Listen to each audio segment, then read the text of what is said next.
आज बांकी माटीर अग्रणी स्वेच्छासेवी अनुष्ठान ये हूँ आम ढवांसार सबुज बाहिनी। जदि आम मन पकड़ा आम पिलादिन कथा 2005 मसीह आज पर्यंत स्वर्गत ब्रजेंद्र प्रधान जे कि अनुष्ठान मूल दुआ जे कि सही समय गाँव किसी युवक मान धरी गाँव सृष्टि करते सबुज बाहिनी नाम एक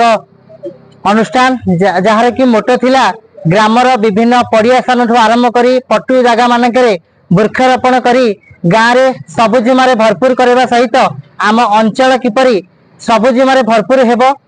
तांकर मोटो थिला। किंतु दुर्भाग्य कौन आज से स्वर्गत ब्रजेंद्र प्रधान आम पाखे नहांती किंतु तांकर स्मृति रे आज भी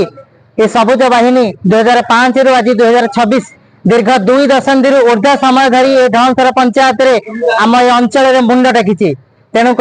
विशेष भाव धन्यवाद दबा ग्रामर समस्त गुरुजन को ग्रामर समस्त युव बंधु को ग्रामर समस्त स्वेच्छाकृत बंधु मान को कहीं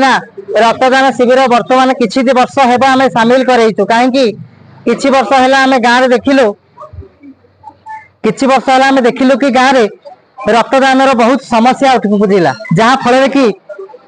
बहुत लोक माने मध्य रक्त पाई जीवन जाइछि। सेथिपाई आमे आम ढवंसर सबुज बाहिनी पक्षरु एक रक्तदान शिविर टीए आयोजन करिछु। 2018 मसीह आज पर्यंत पाखापाखि ये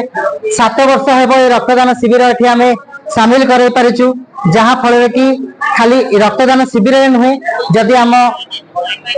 किसी किसी मेडिकल रे आम गाँव हो आम अंचल हो किसी किसी लोक रक्त आवश्यक पड़े आम गाँव में आम बहुत लोक को बहुत युवा गोष्ठी विभिन्न मेडिकल मान को पठेचु रक्तदान करने। तेणुक